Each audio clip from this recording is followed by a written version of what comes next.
ఈనాడు టాలీవుడ్గా కాదు హాలీవుడ్ నుంచి కూడా ఇక్కడికి వచ్చి షూటింగ్లు జరగాలి. ఈ హైదరాబాద్ నగరం ప్రపంచ సినీ పరిశ్రమకు ఒక వేదిక కావాలన్నదే నా ఆలోచన. అందుకే ఆనాడు నేను చెప్పిన మీరు వచ్చినప్పుడు సినీ పరిశ్రమను చిన్న చూపు చూసే సమస్యనే లేదు. ఈనాడు ప్రతివాడు నేను ఐటీ ప్రొఫెషనల్లను హైదరాబాద్ నగరానికి ఐటీ అడ్డాను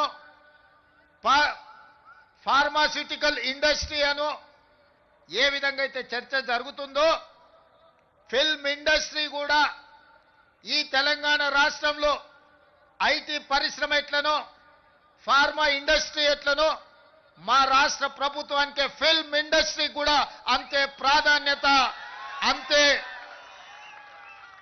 అవకాశాలను ఇవ్వాలని ఈనాడు నిర్ణయించుకున్నాం.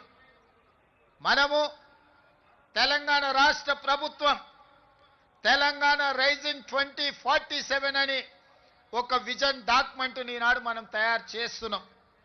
రాబోయే 100 సంవత్సరాలకి మన రాష్ట్రం ఏ విధంగా ఉండాలి, ప్రపంచ దేశాలతో ఏ విధంగా పోటీ పడాలి. ఈనాడు అప్పుడప్పుడు వాళ్ళు వీళ్ళు మాట్లాడుతుంటారు మాకు బెంగళూరు ముంబై ఢిల్లీ పోటీ లేకపోతే ఆంధ్రప్రదేశ్లో నిర్మించే అమరావతితో పోటీ అని. మిత్రులారా మీరందరూ అండగా నిలబడండి. హాలీవుడ్ని ఇక్కడికి తెచ్చే బాధ్యత నాది. న్యూయార్క్, టోక్యో, సింగపూర్, దుబాయ్లతో పోటీ పడే విధంగా మన సినీ పరిశ్రమ మిత్రులు విదేశాలలో షూటింగ్లు కాదు అద్భుతమైన రామోజీ ఫిలిం సిటీలో హైదరాబాద్ నగరంలో ఇక్కడ షూటింగులు చేసుకునే విధంగా ఇంకా స్టూడియోలను కార్మికులను ప్రోత్సహించే బాధ్యత తెలంగాణ రాష్ట్ర ప్రభుత్వం తీసుకుంటుంది. గల్లీ గల్లీ తిరుగుతున్నాడు. ఎప్పుడైనా జూబ్లీ హిల్స్ ముఖం చూసినావాను? ఇవాళ సినీ కార్మికులను ఆ రోజు సినిమా యాక్టర్లను జైళ్ళలో పెట్టిన నువ్వు ఇవాళ సినీ కార్మికుల దగ్గరికి పోయి వంగి వంగి దండాలు పెడుతున్నావు. ఇట్లా చెప్పుకుంటూ పోతే ఇవన్నీ ఎవరి వల్ల జరుగుతున్నాయి? ప్రధాన ప్రతిపక్షంగా బీఆర్ఎస్ ఒత్తిడి వల్ల, బీఆర్ఎస్ గెలుస్తుందనే భయం వల్ల ఇవాళ నీకు ఇవన్నీ జరుగుతూ ఉన్నాయి. 2 సంవత్సరాలు ఇవేవి నీకు ఎందుకు గుర్తుకు రాలే?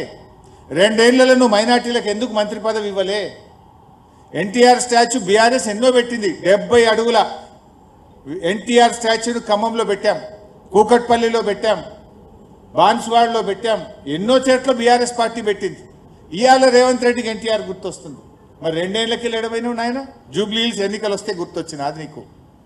మైనార్టీలు గుర్తొస్తారు, ఎన్టీఆర్ గుర్తొస్తాడు, పీజేఆర్ గుర్తొస్తాడు. మరి ఆ పీజేఆర్ కొడుకు ఎందుకు టికెట్ ఇవ్వలేను? నువ్వే కదా పీసీసీ ప్రెసిడెంటు. నిజంగా నీకు అంత ప్రేమ ఉంటే పీజేఆర్ కొడుకు ఎందుకు టికెట్ ఇవ్వలే? ఇవాళ పీజేఆర్ మీద నీకు ప్రేమ గుర్తొస్తుందా? పీజేఆర్కు మంత్రి పదవి ఇవ్వకపోవడం వల్ల కాంగ్రెస్ యొక్క అరాచకం వల్ల ఆ రోజు పీజేఆర్ చనిపోయింది గుండాకి. ఇవాళ నువ్వు పీజేఆర్ మీద ప్రేమ వలకపోస్తున్నావు. కొల్లూరు డబుల్ బెడ్రూమ్లో ఒక్కనాడన్నా కేసీఆర్ కట్టిండనే నెపంతో ఒక్కనాడు 2 ఏళ్లలో మీరు పోలే. ఇప్పుడు రోజు ఒక మంత్రి పరిగెత్తుతుండు.